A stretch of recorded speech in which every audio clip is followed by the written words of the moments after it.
오늘 말씀을 통해서 여호와를 경외하는 사람은 어떤 하나님의 보호하심이 있는가? 여호와를 경외하라. 주님을 경외하는 자, 여호와를 경외하라. 여호와를 찾는 자. 이런 말들이 계속해서 오늘 본문에 나와지고 있습니다. 이 본문의 배경을 보게 되어지면 이 다윗이 아비멜렉 앞에서 미친 채 하다가 쫓겨나서 이제 지어진 시다라고 제목에 기록이 되어 있습니다.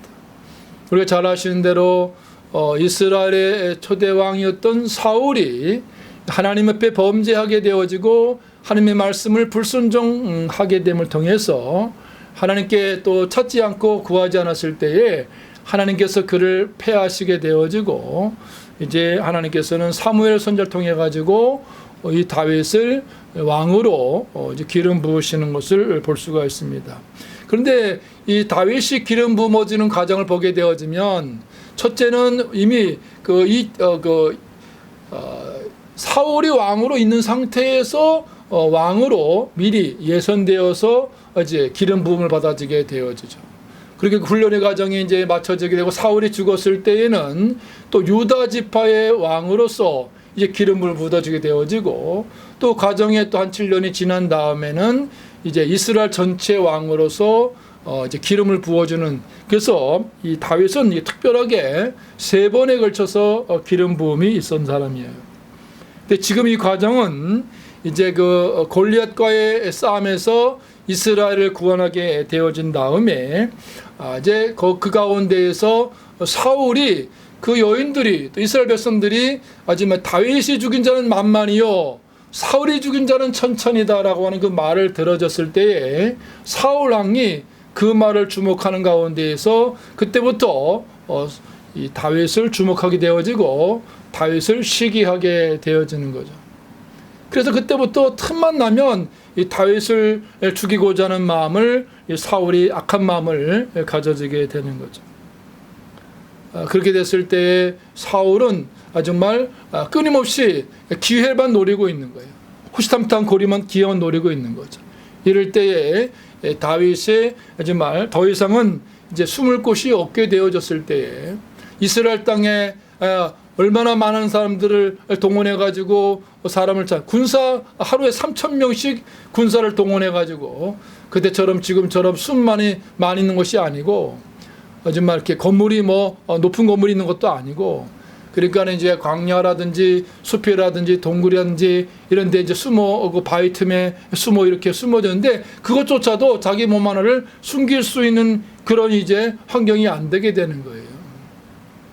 더 이상은 안 되게 돼서 이스라엘 땅을 떠나가지고 이제 그가 이방의 땅으로 가게 됐는데 그 땅이 바로 블레셋 땅이고 바로 하지만 골리앗의 그 땅이란 말이에요. 그러니까 그 아게스 왕과 신하들이 가만히 보니까 이 사람은 정말 다윗이란 말이에요.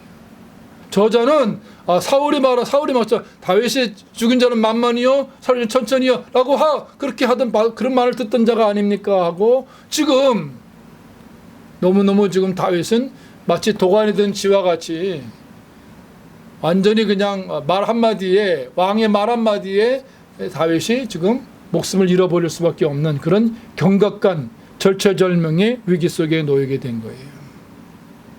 이렇게 됐을 때에 다윗이 기도하는 사람이기 때문에 그는 분명히 가운데에서 하나님 앞에 도움을 구했죠. 그 기도를 하게 됐을 때 그에게 주시는 하나님의 지혜가 뭐냐면 그들 앞에서 미친 사람처럼 행세를 하게 됐어요. 침을 흘리면서 문에다가 자기 몸을 끄적끄적거리면서 미친 사람처럼 행세를 하게 되니까 그 왕이 우리나라에 또 미치광이가 부족해서 나한테 또 이 무책임을 대놨냐고 하면서 내 앞에서를 쫓아내라 하고 하게 됐을 때 그가 지금 쫓겨난 상태에서 하나님께 드려지는 찬송의 내용, 그 기도의 내용이 뭐냐면 내가 여호와를 항상 송축하며 나의 그 송축함이 내 입에 계속하리로다. 여호와는 광대하시다. 여호와는 크신 분이시다. 그 여호와를 크게 우리가 높여드리자라고 그거 찬양을 하고 있는 거죠. 죽다 살아나는데 그의 입에서 여호와를 찬송하는데 한 번, 두 번이 아니라 항상 늘 하나님을 찬송한다. 정말 이 다윗은 늘 하나님을 찬양하는 사람이었어요. 늘 양떼를 칠 때에도 항상 그는 악기를 가지고 하나님을 찬양한 사람이었어요. 그는 늘 찬양하는 떠나지 않았던 사람인 것을 알 수가 있어요. 또 그 자신이 오늘 말씀 속에서 내가 하나님께 구했을 때에 내가 응답하시고 내 모든 두려움에서 나를 건지셨도다라고 고백하는 거죠. 하나님께 구했을 때 하나님께서 나의 기도를 응답하시고 나를 그 모든 환난에서 그 곤경에서 나를 구원해내셨다라고 지금 다윗은 하나님께 고백하고 있습니다. 뿐만 아니라 그가 하나님께 기도할 때에 이 곤고한 자가 하나님께 부르짖었더니 하나님께서 모든 환난에서 나를 건지셨도다라고 계속해서 자기가 하나님께 그 곤고한 가운데 절체절명의 위기 있었을 때에 하나님께 구할 때마다 하나님이 자기를 건져내신 것에 대해서 고백하고 있는 거죠. 그러면서 그가 하는 말이 여호와의 사자가 하나님께서 천사들을 통해 가지고 여호와를 경외하는 자들을 둘로 진쳐서 지켜주시고 보호하시는도다라고 오늘 우리에게 고백하고 있는 거죠. 마치 엘리사를 마지막 도단에 있는 엘리사를 아람 군대들이 쫓아와 가지고 그를 죽이려고 했을 때 하나님께서 어떻게 했습니까? 하나님께 천군 천사를 통해 가지고 도단상을 완전히 지켜서 불단과 불성곡으로 지켜주신 것처럼 하나님의 경외하는 사람, 하나님의 사람들을 하나님이 눈동자같이 지켜주시는 것을 오늘 우리에게 말씀이 교훈해주고 있는 거죠. 그러면서 여호와를 경외하는 사람들, 여호와를 찾는 자들에게는 부족함이 없다. 힘센 젊은 사자, 힘센 그런 사자들이 그들이 아무리 애를 써도 때로는 먹잇감을 찾지 못하고 구하지 못하고 줄일 수는 있어도 여호와를 경외하는 사람들에게 하나님이 부족함이 없게 하신다라고 그런 고백하고 있습니다. 그런데 우리가 하나님 말씀을 보게 되어지면 또 우리가 삶을 살아보게 되어지면 때로는 우리가 부족함을 육신의 어떤 부족함을 느낄 때 우리 필요한 것을 느껴지는데 그때 주님이 마치 돕지 않는 어떤 그런 환경 속에 놓여질 때가 있는데도 불구하고 지난날의 모든 것들을 돌아와 봐오게 되어지면 하나님의 그때마다 때를 따라 도우셨고 하나님의 인자하심과 긍휼을 베푸셨던 것도 우리는 기억하는 거죠. 하나님은 정말 우는 까마귀 새끼의 그 우는 그 소리, 그 먹잇감을 찾는 그 우는 까마귀 새끼의 그 우는 소리까지도 주님은 다 보시고 주님께서 기억하시는 거죠. 하나님은 이 땅의 모든 생물들을 다 만드신 창조하신 창조주이시기 때문에 창조만 해놓으시고 그것을 돌보지 않으신 하나님이 아니라 그것을 우리에게 보존해 주시고 그것을 통치하시고 다스려서 모든 악한 세력도 우리를 지켜주는 하나님이시기 때문에 하나님께서 우리를 얼마나 세밀하게 구체적으로 조목조목 아주 우리의 삶의 모든 것들을 주님이 인도하시는가 하는 것들을 분명히 알 수가 있습니다. 이거는 진짜 하나님의 여호와하심의 하나님의 그 선하심을 맛보고 그것을 이렇게 눈으로 체험하고 그걸 느낀 사람만이 그걸 알 수가 있어요.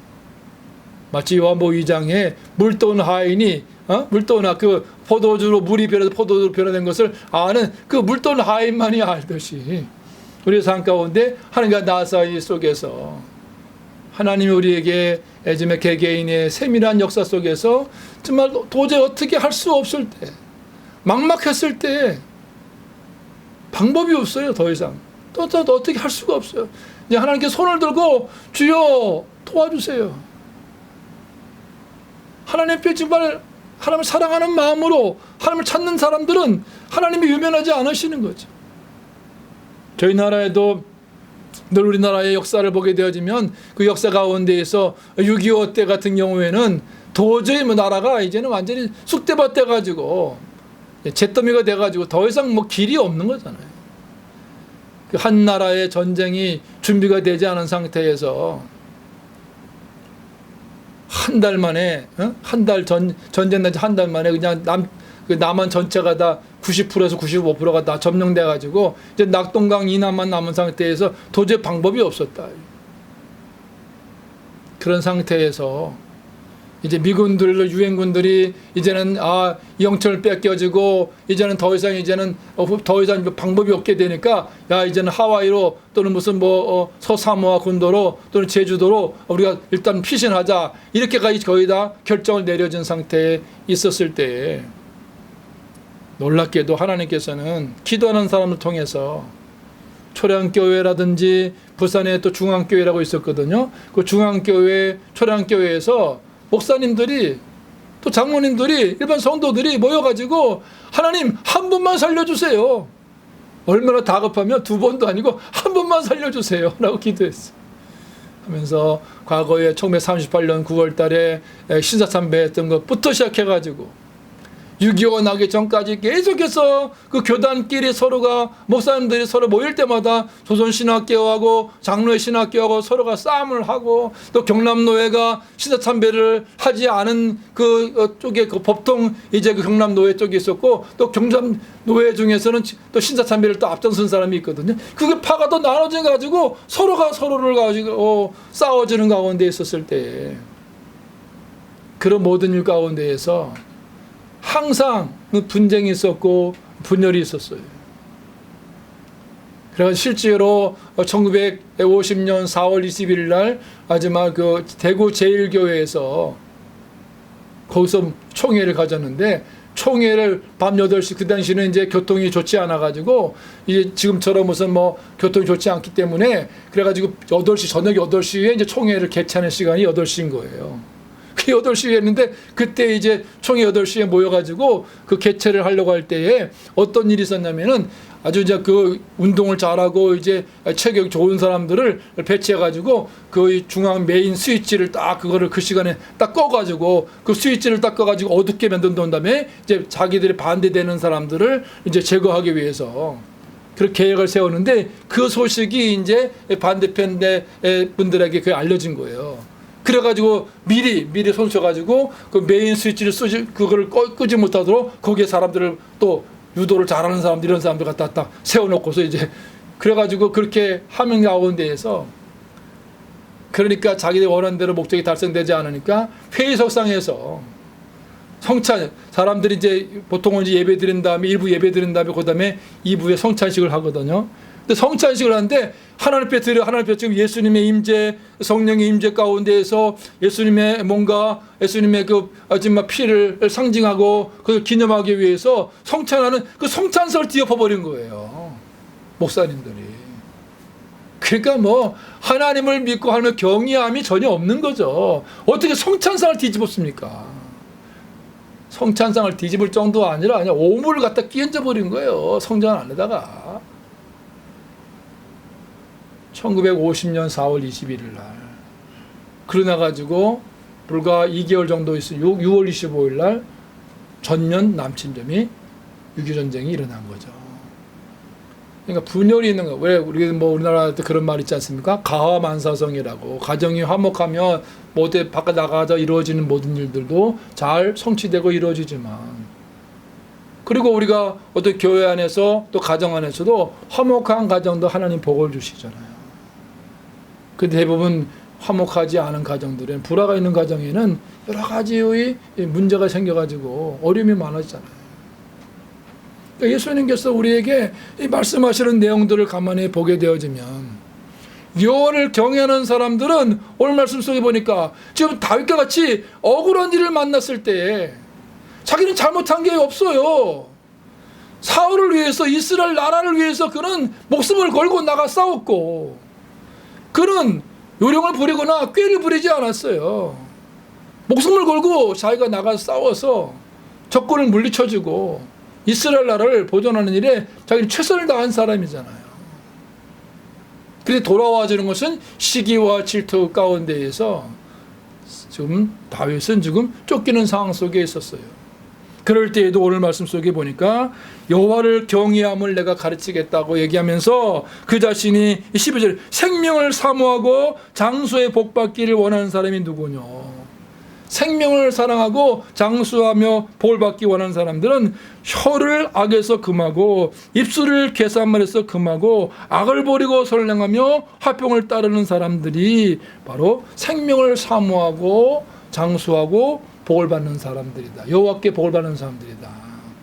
우리가 억울한 일 만나고 분탈 말고 찔림을 당하고 괴로운 일을 만났을 때 우리가 어떻게 반응해야 되느냐. 악을 악으로 갚는 것이 아니라 악을 선으로 갚아 이겨나갈 뿐만 아니라 선을 행해야 되고 더 나아가서 악을 우리가 배척할 뿐만 아니라 복을 빌어주라라고 우리에게 말씀하고 축복해주라고 말씀하고 우리는 기도해주라고 우리에게 하나님께서 우리에게 가르쳐주고 계신 거죠. 우리는 세상 사람하고는 차원이 다른 삶을 사는 거예요. 믿음의 사람들은, 예수 믿는 사람들은 보통 세상 속에서 사는 사람처럼 그렇게 대갚아주는 삶을 사는 것이 아니고 항상 악을 선으로 이겨지는 삶을 사는 것이에요. 원수 갚는 것도 하나님께 맡겨지는 것이고 나는 오직 하나님의 말씀을 따라서 참고 인내하면서 악을 악으로 갚지 않고 오히려 그 복을 빌어줄 수 있고 또 나가서 기도해 줄 수 있고 축복해 줄 수 있을 때에 하나님께서는 그 의인의 기도, 의인의 그 부르짖음, 의인의 그 절규하는 소리를 들으시는 거죠. 왜? 하나님 우리의 모든 눈을 만드시고 귀를 지으신 분이기 때문에 그분이 우리의 모든 것을 다 이미 기억한 바 되시는 거죠. 때문에 오늘 말씀 속에 보니까는 하나님 께 부르짖고 하나님 께 기도하고 강건한 사람들은 모든 할례에서 건지실 뿐만 아니라 하나님께서 어떤 사람들을 구원하신다고 18절 말씀 보니까 마음이 상한 자를 가까이 하신다. 이때 마음이 상했다는 말은 원문에 보게 되면 어떤 사람은 마음이 상해, 마음에 깨어진 자, 마음이 그냥 부러진 자, 깨어진 자라, 마음이 그냥 깨어져 산산조각이 난 자를 말하는 거예요. 중심에 통해하는 자라고 되어 있지만 원문에 보게 되면은 막 이 중심에 통해하는 자도 원래 어떻게 됐냐면은 그냥 숨 쉬는 것이 그냥 숨 쉬는 것 자체가 완전히 으깨어져 가지고 깨어져 버리는 상태. 숨 쉬는 것도 힘든 상태에 놓여진 그 너무너무 그 환경이 너무너무 사방으로 에워싸움을 당하는 가운데서 어떻게 할 수 없어 가지고 숨 쉬는 것조차도 너무 힘겨워져 있는 그런 상태. 당하고 억울한 일 나고 분열 당해 가지고 갑질을 당한 거죠. 갑질을 당한 거죠. 그랬을 때에도 그걸 참고 있는 하나님 앞에 맡겨지는 사람, 하나님을 의지하는 사람들을 하나님이 구원하신다고 말씀하고 있는 거죠. 의인은 고난이 많아요. 왜? 우리는 세상에 속한 자가 아니고 하나님께 속한 자이기 때문에. 그런데 하나님께서는 고난이 많지만 여호와께서는 그 모든 고난에서 우리를 분명히 건지신다고 약속하셨습니다. 모든 뼈를 보호하시고 하나도 꺾이지 아니하신다라고 오늘 20절에 말씀하고 있는데 예수님께서 이 말씀 예수님 통해서 어떻게 성취하셨습니까? 십자가상에서 그 다음 날이 이제 안식일, 큰 안식일이다 보니까 어떻게 했어요? 그 안식일이 오기 전에 사람들을 정말 빨리 정리를 하기 위해서 그 두 강도를 전부 다 다리를 꺾었다고 되어 있잖아요. 그래서 예수님께 가서 보니까 예수님 벌써 이미 숨이 멎어진 거예요. 죽으신 거예요. 더 이상은 꺾을 필요가 없어요. 숨을 꺾어가지고 빨리 죽이기 필요가 없어요. 그러니까 이 말씀이 다윗과 예수님 사이는 무려 1000년이라고 하는 시간차가 있음에도 불구하고 하나님은 이 말씀을 통해서 예수님의 그 십자가상의 사건 속에서 이 말씀을 이루시는 거잖아요. 예수님 뼈가 꺾이지 않게 하셨다 말이에요. 뿐만 아니라 우리가 이 생명을 사모하고 장수의 복 받기를 원하는 사람이 누구냐? 혀를 악에서 금하고 입술을 개쌈에서 금하고 악을 버리고 선량하며 화평을 따라 행하라는 사람에게 복을 주신다 이 말씀을 베드로전서 3장에 보니까 사도 베드로가 어떻게 이 말씀을 인용합니까? 즉 로마 네로 시대에 박해가 와지고 핍박이 와졌을 때에 그리스도인들은 잘못을 한 것이 없어요. 로마 시내를 불지른 것이 없어요. 근데 로마 시내가 불지른 것이 마치 그것이 아니면 네로가 있는데 불구하고 그 모든 것이 네로에게 화살이 돌아오려고 하니까 그것을 네로가 어떻게 했습니까? 그것을 자기가 다른 사람의 책임을 전가시키기 위해서 그리스도인들이 그렇게 했다 가지고 기독교인들을 죽이려고 하는 그런 어마어마한 그런 이제 여러 가지의 괴가 일어나고 관계가 일어났을 때 지금 핍박이 와지는 그런 상황 속에 있을 때 어떻게 했습니까? 그때에도 우리는 어떻게 된다? 악한 말을 금해야 되고 우리 마음에 악을 선으로 여기게 되고 참한 것을 우리가 견뎌야 된다. 견뎌내야 된다라는 것을 말하고 있는 것이죠. 그러니까 예수 믿는 분, 하나님 믿는 사람들은 세상 속한 자가 아니기 때문에 분명히 차원이 다른 삶을 사는 거죠. 세상에서 똑같은 가치관과 기준을 따라가지고 살아가는 게 아니란 말이에요. 반응한 것도 대응한 것도 다 다른 거죠. 그 예수님께서 심지어는 오른뺨을 맞은 왼뺨까지 내줘라. 오리를 가고자 한다면 십리를 같이 가져라. 그렇게 말씀하시는 것은 세상 사람들과는 하나님의 자녀들과는 분명히 그 기준이나 가치관이 다르다는 것을 사는 방법이 크고자 하는 자는 작은 자가 되고 으뜸이 되는 자는 종이 된다고 말씀하고 있는 거죠. 우리나라의 초창기에 그 기독교의 그 아펜젤로 목사님이 들어왔을 때 아펜젤로 목사님이 가장 먼저 그분은 이제 배제학당을 세우게 되는데 그 배제학교를 세웠을 때 그 배제학교의 그 교훈이 뭐냐면 그게 이제 마태복음 20장 28절에 그 크고자 하는 자는 섬기는 자가 되고 으뜸이 되는 자는 종이 된다. 그것을 가지고 교훈을 삼은 거예요. 그게 지금까지 그 배제학교는 지금도 그게 교훈이에요, 교훈. 우리 믿는 사람들은 항상 희생적이고 그 어떤 그 섬긴 마음을 가지고 있는 거죠. 어떤 자리에 올라가 있는 것도 그것을 가지고 내가 자리를 가지고 권세를 누리고 명예를 누리고 부를 누리기 위함이 아니라 섬기기 위해서.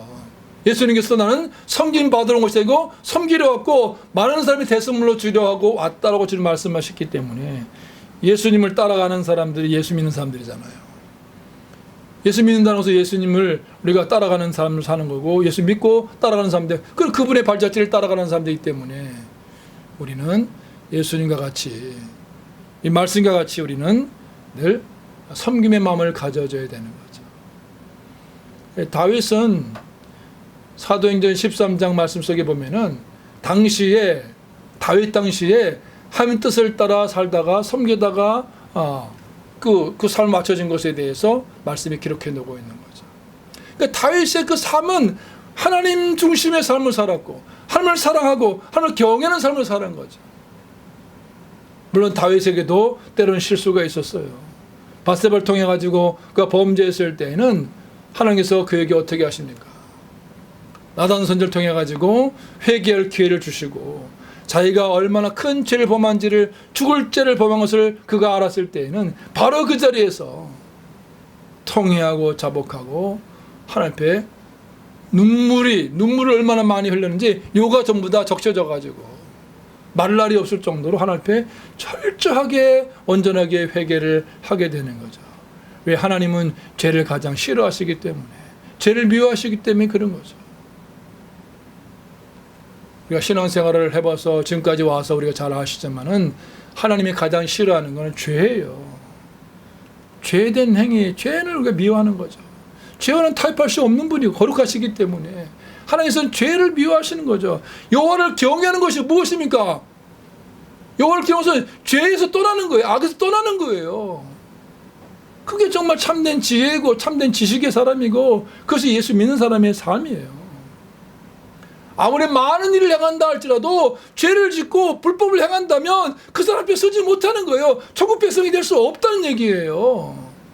근데 많은 사람들이 결과만 좋으면 과정은 불법이 있어도 괜찮아. 천만의 말씀입니다.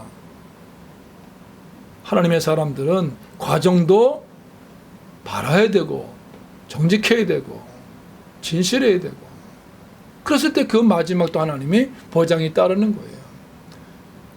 공산주의나 사회주의 사랑하는 사람들은 거짓말 밥 먹듯이 하잖아요.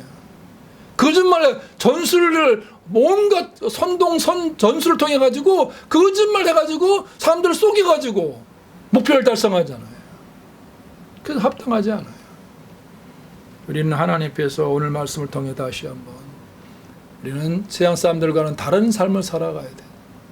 기준이 달라야 되고 생각이 달라야 가치관이 달라야 되고 무엇을 더 우리가 우선순위 들 것이냐. 하나님 말씀과 같이 먼저 하나님 나라와 의를 더 먼저 둬야 되고 하나님을 항상 우리 삶의 우선순위가 돼야 된다는 거죠. 그럴 때에 하나님께서 우리의 모든 발걸음을, 때로는 가는 길이 좁고 협착하기 때문에 또 고난이 있고 환난이 있고 핍박이 있지만, 그러나 그 마지막 하나님의 보장이 따르는 것이기 때문에 우리는 이것을 결코 잊지 말아야 되겠습니다. 정말 우리가 삶 가운데에서 여호와를 경외하는 것이 바로 내가 하나님께 복 받는 길이고, 그것이 바로 하나님이 기뻐하신 일이라는 것을 기억하고, 우리는 하나님의 말씀을 정말 소중히 여겨지는 가운데에서 하나님 뜻대로 삶을 살기 위해서 자신을 처소복종시켜서 날마다 자기를 부인하고 십자가를 지고 주를 따름으로써 주님 옆에 보장받고 또 지영강에 모두가 참여하는 귀한 삶이 되시기를 주의 이름으로 축원합니다. 기도하겠습니다.